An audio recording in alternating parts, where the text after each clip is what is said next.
এবং ফকিররা বলে যে মুহাম্মদ সাল্লাল্লাহু আলাইহি সাল্লামের সাথে আল্লাহ তাআলার কিছু কথোপকথন হয়েছিল, যেগুলো কোরআন হাদিসে নাই, সেটা হচ্ছে মারিফাত। যেগুলো কোরআন এবং হাদিসে নাই, সেটা কিভাবে আলাদাভাবে মারিফাত হইতে পারে? এটা তাদের ভণ্ডামি। যা কিছু আছে শরীয়তের সবকিছু কোরআন এবং হাদিসে আল্লাহ পাক রব্বুল আলামিন সবকিছু বলে দিয়েছেন। মুহাম্মদ সাল্লাল্লাহু আলাইহি ওয়াসাল্লাম মক্কা নগরীতে তিনার চাচাতো বোন উম্মাহানির ঘরে তিনি শায়িত ছিলেন।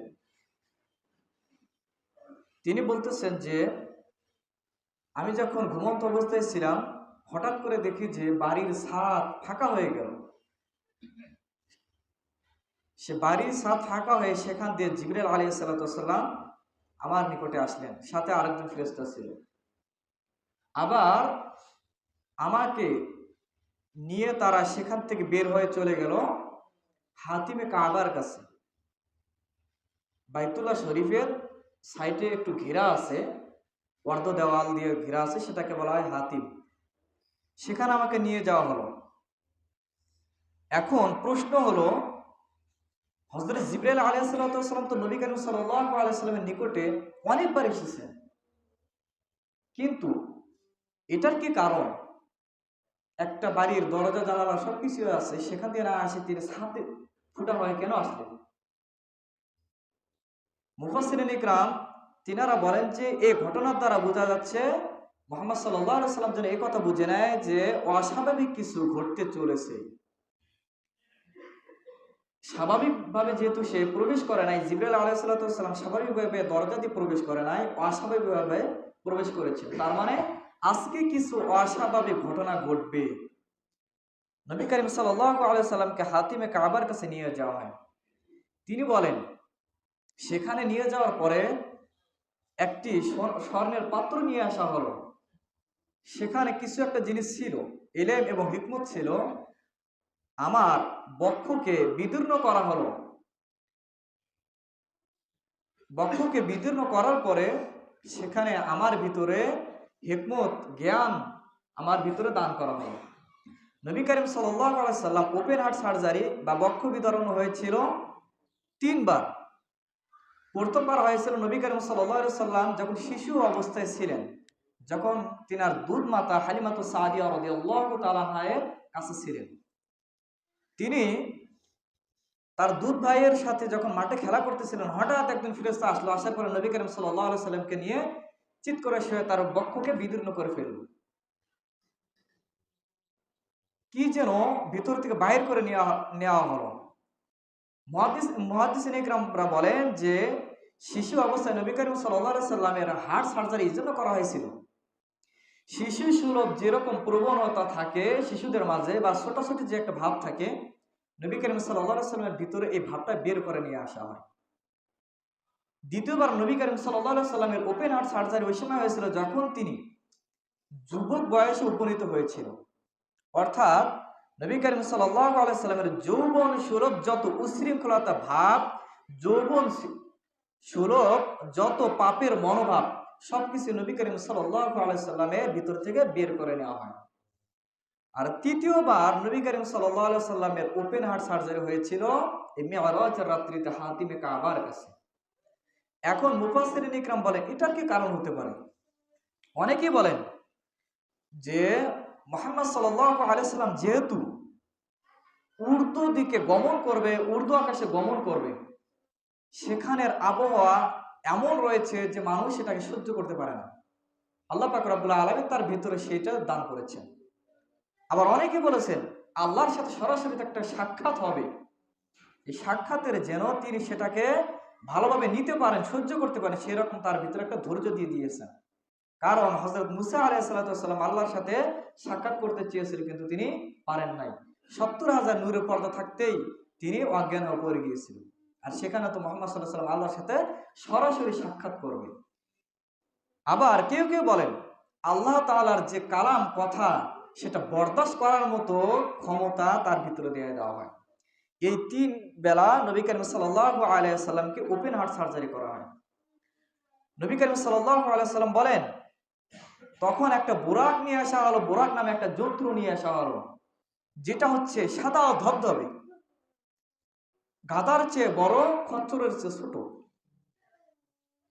তার দৃষ্টির সীমা, শেষ সীমা পর্যন্ত ছিল তার এক একটা কদম। সে এক লাফে তার দৃষ্টি শেষ সীমা পর্যন্ত পৌঁছতে পারত। এখন এই বুরাক লাফালাফি শুরু করে দিল। যখন এই বুরাক লাফালাফি করে দিল, তখন হযরত জিবরাইল আলাইহিস সালাম বলতেছেন, হে বুরাক, তুমি কেন লাফালাফি করতেছো? তুমি জানো তোমার উপরে আজকে কে সওয়ার করবে, কে ভ্রমণ করবে? যিনি হচ্ছেন সমস্ত নবীদের সর্দার, পৃথিবীর সব মানুষের শ্রেষ্ঠ মানুষ, মুহাম্মদ সাল্লাল্লাহু আলাইহি সাল্লাম। এই কথা শোনার সাথে সাথে বুরাকের শরীর ঘর্মাক্ত হয়ে গেল, ঘাম পড়তে লাগলো। সে বুরাকের মধ্যে একটা জিন পড়ছিল আর একটা লাগাম ছিল। লাগাম বলতে যেটাকে আমরা ঘোড়াকে টেনে ধরি, জিনপোষ বলা হয় ঘোড়ার পিঠের উপর দিয়ে যেটাকে উপরে বসা হয়, সেটাকে জিনপোষ বলা হয়। যখন নবী করিম সাল্লাল্লাহু আলাইহি ওয়াসাল্লাম এই বুরাকের উপরে চড়লেন, বুরাকের উপর আরোহণ করতে শুরু করলেন, আল্লাহ পাক রব্বুল আলামিন বাইতুল্লাহ থেকে মুহাম্মদ সাল্লাল্লাহু আলাইহি ওয়াসাল্লামকে বাইতুল মুকাদ্দাস পর্যন্ত নিয়ে গেলেন। নবী করিম সাল্লাল্লাহু আলাইহি ওয়াসাল্লাম বলেন, অনেক নবী ফিলিস্তিনে গিয়েছিল, বাইতুল মুকাদ্দাসে গিয়েছিল, সেখানে একটি খুঁটি রয়েছে, তাদের যে বাহন নিয়ে এসেছিল সে বাহনের মধ্যে তারা সে খুঁটির মধ্যে সে বাহনকে বেঁধে রাখতো। আমিও ওই খুঁটিতে আমার এই বোরাককে সেখানে আটকে রাখলাম, সেখানে বেঁধে রাখলাম। অন্য অন্য নবীরা যে খুঁটির মধ্যে তাদের বাহনকে বেঁধে রেখেছিল। হযরত জিবরাইল আলাইহিস সালাম আমাকে নিয়ে যখন বাইতুল মুকাদ্দাসের ভিতরে প্রবেশ করলেন, মসজিদে আকসার ভিতরে প্রবেশ করলেন, প্রবেশ করার সাথে সাথে আমি দেখলাম আল্লাহ পাক রব্বুল আলামিন পূর্বে থেকে হযরত আদম আলাইহিস সালাম থেকে নিয়ে হযরত ঈসা আলাইহিস সালাম পর্যন্ত সমস্ত নবী রাসূলকে ওই মসজিদে আকসার মধ্যে সকলকে একত্রিত করেছেন। একত্রিত করার কারণ হচ্ছে আমরা সেখানে 2 রাকাত নামাজ পড়ার জন্য আল্লাহ পাক রব্বুল আলামিন সেখানে আমাদের সকলকে একত্রিত করেছেন। আমরা 2 রাকাত নামাজ আদায় করলাম। নামাজের ইমামতি করেছিল মুহাম্মদ সাল্লাল্লাহু আলাইহি ওয়াসাল্লাম। মুহাম্মদ সাল্লাল্লাহু আলাইহি ওয়াসাল্লাম আরো বলতেছেন, সেখানে নামাজ পড়ার পরে যখন আমি বাইতুল মুকাদ্দাস থেকে বের হয়ে আসলাম, তখন হযরত জিবরাইল আলাইহিস সালাম আমার নিকটে 2টা পেয়ালা নিয়ে আসলো। একটা ছিল মদের পেয়ালা আর একটা ছিল দুধের পেয়ালা। তখন হযরত জিবরাইল আলাইহিস সালাম বললেন যে মুহাম্মদ সাল্লাল্লাহু আলাইহি ওয়াসাল্লাম, আপনি 2টার মধ্যে যে কোনো একটা গ্রহণ করেন। তখন মুহাম্মদ সাল্লাল্লাহু আলাইহি ওয়াসাল্লাম দুধের পেয়ালাটা গ্রহণ করলেন। তখন জিবরাইল আলাইহিস সালাম বললেন, আপনি যদি মদের পেয়ালাটা গ্রহণ করতেন তাহলে আপনার সমস্ত উম্মতরাই পথভ্রষ্ট হয়ে যেত। আপনি সঠিকটাই গ্রহণ করেছেন। অপর এক হাদিসের মধ্যে বর্ণনা পাওয়া যায়, নবী করিম সাল্লাল্লাহু আলাইহি ওয়াসাল্লামকে বলা হয় যে আপনি 2টার মধ্যে যে কোনো একটা গ্রহণ করেন। তখন নবী করিম সাল্লাল্লাহু আলাইহি ওয়াসাল্লাম সেই দুধের পেয়ালাটা গ্রহণ করলেন।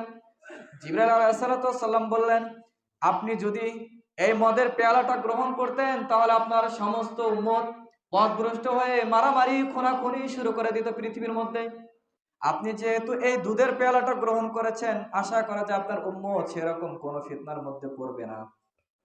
আবার নবী করিম সাল্লাল্লাহু আলাইহি সাল্লামকে বুরাক নিয়ে চলতে শুরু করলো। এই বাইতুল্লাহ থেকে মসজিদ আকসা পর্যন্ত যে ভ্রমণ করা হয় সে ভ্রমণকে বলা হয় ইসরা। এখন শুরু হবে মিরাজ। এই বাইতুল মুকাদ্দাস থেকে আল্লাহ পাক রব্বুল আলামিন পর্যন্ত যে ভ্রমণটা হয়েছিল সেটাকে বলা হয় মিরাজ। হযরত জিবরাইল আলাইহিস সালাম মুহাম্মদ সাল্লাল্লাহু আলাইহি সাল্লামকে বুরাকের পিঠে করে নিয়ে চলতে শুরু করলেন। চলতে চলতে হযরত জিবরাইল আলাইহিস সালাম যখন প্রথমে আসমানে গেলেন, প্রথম আসমানে যাওয়ার পরে তিনি অনুমতি চাইলেন প্রথম আসমানের ফেরেশতারা নিয়ে যেত ফেরেশতার কাছে। তখন সেই ফেরেশতা বললেন, মান হাযা, আপনি কে? তখন তিনি বললেন, আনা জিবরাইল, আমি জিবরাইল আলাইহিস সালাম। আবার জিজ্ঞাসা করা হলো, ওয়া মান মা'আক, তোমার সাথে কে? তখন তিনি বলেন, আমার সাথে হচ্ছে মুহাম্মদ সাল্লাল্লাহু আলাইহি ওয়াসাল্লাম। আবার জিজ্ঞাসা করা হলো, আপনাকে কি মুহাম্মদ সাল্লাল্লাহু আলাইহি সাল্লামকে নিয়ে আসার জন্য অনুমতি দেওয়া হয়েছে? তখন জিবরাইল আলাইহিস সালাম বলেন, হ্যাঁ, আমাকে অনুমতি দেওয়া হয়েছে তাকে নিয়ে আসার জন্য। তখন প্রথম আসমানের ফেরেশতা সেই প্রথম আসমান খুলে দিল। নবী করিম সাল্লাল্লাহু আলাইহি সাল্লাম বললেন, আমরা সেই প্রথম আসমানের দরজা যখন খুলে দেওয়া হলো আমরা সেখানে প্রবেশ করলাম। যখন আমরা প্রথম আসমানে প্রবেশ করলাম, প্রবেশ করার সাথে সাথে একজন ব্যক্তিকে দেখতে পেলাম, তিনি হলেন হযরত আদম আলাইহিস সালাতু ওয়াস সালাম। তিনার ডান পাশে কিছু লোক ছিল, বাম পাশে কিছু লোক ছিল। তখন জিবরাইল আলাইহিস সালাতু ওয়াস সালাম বললেন, এগুলো হচ্ছে আপনার উম্মত হযরত আদম আলাইহিস সালাতু ওয়াস সালামের সন্তানাদি। হযরত আদম আলাইহিস সালাতু ওয়াস সালাম যখন ডান দিকে তাকান তখন মুস্কি হাসেন, আবার যখন তিনি বাম দিকে তাকান তিনি কাঁদতে শুরু করেন।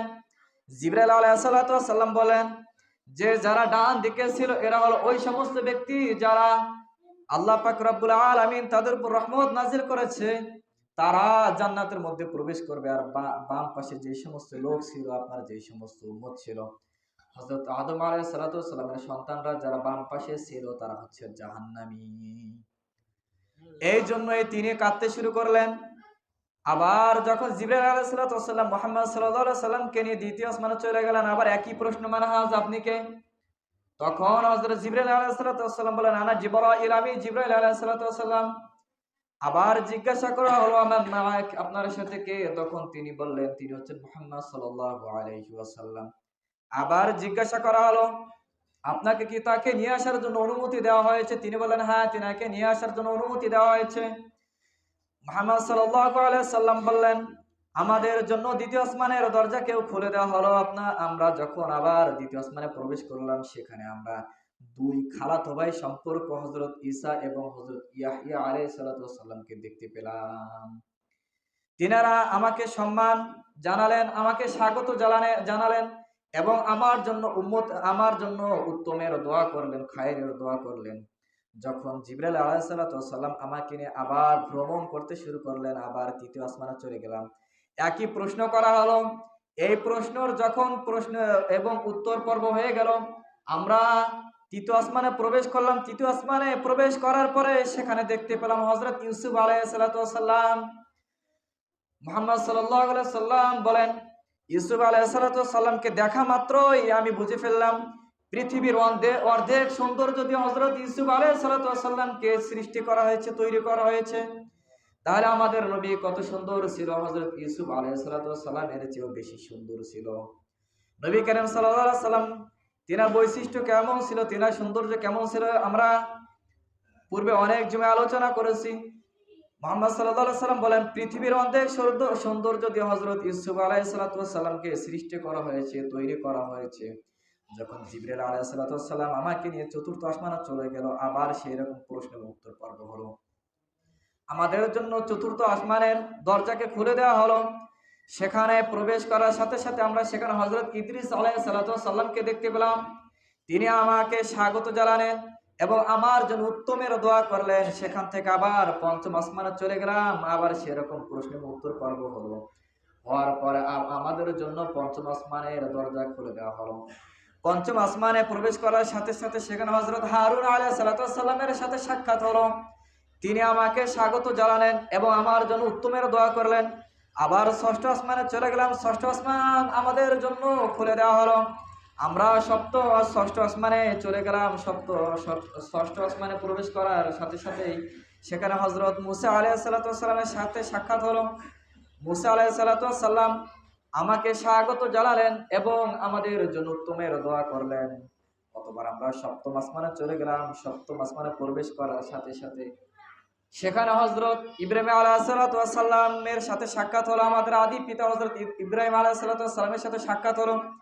হযরত ইব্রাহিম আলাইহিস সালাতু ওয়াস সালাম আমার জন্য উত্তমের দোয়া করলেন এবং আমাকে স্বাগত জানালেন এবং আমাকে বললেন যে, হে মুহাম্মদ সাল্লাল্লাহু আলাইহি সাল্লাম, তুমি দুনিয়াতে যাওয়ার পরে তোমার উম্মতদেরকে বলে দিবে যে জান্নাতের মাটিগুলো হচ্ছে সুঘ্রাণ এবং জান্নাতের পানিগুলো হচ্ছে সুমিষ্টি এবং জান্নাতের যে জমিন রয়েছে, জান্নাতটা হচ্ছে সমতল ভূমি। হযরত ইব্রাহিম আলাইহিস সালাতু ওয়াস সালাম বললেন, তোমার উম্মতকে গিয়ে বলবে যারা দুনিয়া থেকে চলে আসবে তারা যেন সমতল ভূমিকে যেন আবাদ করে আসে, তারা যেন সমতল ভূমিতে যেন গাছপালা লাগে, যেন তারা এখানে আসে। হযরত ইব্রাহিম আলাইহিস সালাতু ওয়াস সালাম মুহাম্মদ সাল্লাল্লাহু আলাইহি সাল্লামকে শিখিয়ে দিলেন, এই গাছ লাগানোর পদ্ধতি হচ্ছে তোমার উম্মতরা যেন বেশি বেশি জিকির করে, সুবহানাল্লাহ ওয়ালহামদুলিল্লাহ লা ইলাহা ইল্লাল্লাহ আল্লাহু আকবার। এই চারটা জিকির শিখিয়ে দিলেন। যে তোমার উম্মতকে গিয়ে বলবে তারা যেন এই 4টা জিকির বেশি বেশি করে করে, তাহলে এই জান্নাতের সমতল ভূমিতে গাছপালা হবে এবং বসবাসযোগ্য হবে। এই জন্যই তিনি বললেন তোমার উম্মতকে বলবেন তারা যেন বেশি বেশি জিকির করে সুবহানাল্লাহ, আলহামদুলিল্লাহ, লা ইলাহা ইল্লাল্লাহ, আল্লাহু আকবার। এই 4টি জিকির যেন তোমার উম্মতরা বেশি বেশি করে করে, তাহলে এই জান্নাতের সমতল ভূমিতে বসবাসের যোগ্য হবে, সেখানে গাছপালা হবে। হযরত ইব্রাহিম আলাইহিস সালাম সেখানে যাওয়ার পর বাইতুল মামুরের যে দেওয়াল ছিল সে দেওয়ালের সাথে নিজের পিঠটা ঠেকিয়ে সেখানে বসেছিল। সেখান থেকে হযরত মুহাম্মদ সাল্লাল্লাহু আলাইহি সাল্লামকে নিয়ে যাওয়া হলো সিদরাতুল মুনতাহায়। সিদরাতুল মুনতাহায় যাওয়ার পরে হযরত জিবরাইল আলাইহিস সালাম বললেন এখন এখান থেকে আপনি একাই যাবেন। সিদরাতুল মুনতাহা হচ্ছে দুনিয়ার এবং আসমানের আল্লাহ পাক পর্যন্ত মাঝখানে একটা বর্ডারকে বলা হয় সিদরাতুল মুনতাহা, অর্থাৎ হচ্ছে বড়াই গাছ, যেটাকে আমরা ফুল বড়াই বলি। সেটা হচ্ছে দুনিয়া এবং আল্লাহ পাক রব্বুল আলামিনের যে আরশ আছে সেটার মাঝখানে হচ্ছে বর্ডার। দুনিয়াতে যা কিছু হয় আল্লাহ পাক রব্বুল আলামিন সেখান থেকে অর্ডার করে, সেই সিদরাতুল মুনতাহা থেকে ফেরেশতারা সেই অর্ডারগুলো দুনিয়ার মধ্যে বাস্তবায়ন করে, এর উপরে আর তারা যাইতে পারে না। মুহাম্মদ সাল্লাল্লাহু আলাইহি সাল্লাম সেখান থেকে যাওয়ার পর আল্লাহ পাক রব্বুল আলামিনের কাছে যায়। যাওয়ার পর আল্লাহ পাক রব্বুল আলামিনের সাথে কথোপকথন হয়। যা আল্লাহ পাক রব্বুল আলামিন মুহাম্মদ সাল্লাল্লাহু আলাইহি সাল্লামকে কিছু হাদিয়া প্রদান করে। সেই হাদিয়াটা হচ্ছে 50 ওয়াক্ত নামাজ। মুহাম্মদ সাল্লাল্লাহু আলাইহি সাল্লাম 50 ওয়াক্ত নামাজ নিয়ে খুশি মনে যখন দুনিয়ার দিকে চলে আসতেছিলেন, সেই ষষ্ঠ আসমানে হযরত মুসা আলাইহিস সালামের সাথে সাক্ষাৎ হলো। মুসা আলাইহিস সালাম বললেন যে আল্লাহ তাআলার কাছে আপনার সাক্ষাৎ হয়েছিল, আল্লাহ পাক রব্বুল আলামিন আপনার উম্মতের জন্য কি হাদিয়া দিয়েছেন। তখন হযরত মুহাম্মদ সাল্লাল্লাহু আলাইহি সাল্লাম বলেন আমাকে 50 ওয়াক্ত নামাজ দেওয়া হয়েছে।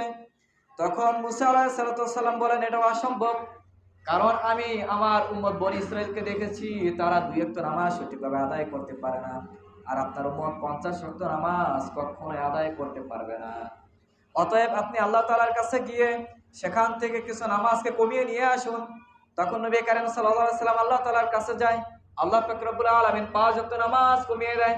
আবার আসার পরে সেই ষষ্ঠ আসমানে আবার মুসা আলাইহিস সালামের সাথে দেখা। আবার একইভাবে বলে 45 ওয়াক্ত নামাজ আপনার উম্মতরা আদায় করতে পারবে না। মুহাম্মদ সাল্লাল্লাহু আলাইহি সাল্লাম আবার আল্লাহ তাআলার কাছে চলে যায়। এইভাবে 9 বার যাতায়াত করার পর আল্লাহ পাক রব্বুল আলামিন 45 ওয়াক্ত নামাজ কমিয়ে দেয়। 5 ওয়াক্ত নামাজ নিয়ে মুহাম্মদ সাল্লাল্লাহু আলাইহি সাল্লাম দুনিয়ার দিকে রওনা করে দেয়। আল্লাহ পাক রব্বুল আলামিন বলেন তোমার উম্মত যদি 5 ওয়াক্ত নামাজ সঠিকভাবে আদায় করে, এই 50 ওয়াক্ত নামাজের সওয়াব তাদের আমলনামার মধ্যে লিখে দেওয়া হবে। যদি কোনো ব্যক্তি 1 ওয়াক্ত নামাজ আদায় করে আল্লাহ পাক রব্বুল আলামিন তার আমলনামায় 10 ওয়াক্ত নামাজের সওয়াবকে লিপিবদ্ধ করে দেয়। আল্লাহ পাক রব্বুল আলামিন মুহাম্মদ সাল্লাল্লাহু আলাইহি সাল্লামকে তার কাছে নিয়ে যায়। এর কারণ হচ্ছে আল্লাহ পাক রব্বুল আলামিন বলেন ফাআউহা ইলা আবদিহি মা আওহা। মুহাম্মদ সাল্লাল্লাহু আলাইহি সাল্লাম তায়েফের ময়দানে অনেক কষ্ট সহ্য করেছিলেন। দুনিয়ার বুকে মুহাম্মদ সাল্লাল্লাহু আলাইহি সাল্লাম আরো অনেক কষ্ট সহ্য করেছেন। এই কষ্টগুলো দূর করার জন্য আল্লাহ পাক রব্বুল আলামিন মুহাম্মদ সাল্লাল্লাহু আলাইহি সাল্লামকে নিজের কাছে নিয়ে গেলেন। যে মুহাম্মদ সাল্লাল্লাহু আলাইহি সাল্লাম যেন তার দুনিয়ার সমস্ত দুঃখ কষ্টকে ভুলে যায়, এজন্য আল্লাহ পাক রব্বুল আলামিন মুহাম্মদ সাল্লাল্লাহু আলাইহি সাল্লামের সাথে সাক্ষাৎ করিয়ে দেয়। মুহাম্মদ সাল্লাল্লাহু আলাইহি সাল্লামকে নিজের কাছে টেনে নেয় নিজের সাথে সাক্ষাৎ করার জন্য। মুহাম্মদ সাল্লাল্লাহু আলাইহি সাল্লাম সেই মিরাজের মধ্যে আরো অনেক কিছু দেখেছেন, আমরা ধীরে ধীরে এগুলো আলোচনা করব। মুহাম্মদ সাল্লাল্লাহু আলাইহি সাল্লাম 50 ওয়াক্ত নামাজ নিয়ে দুনিয়াতে আগমন করে চলে আসেন।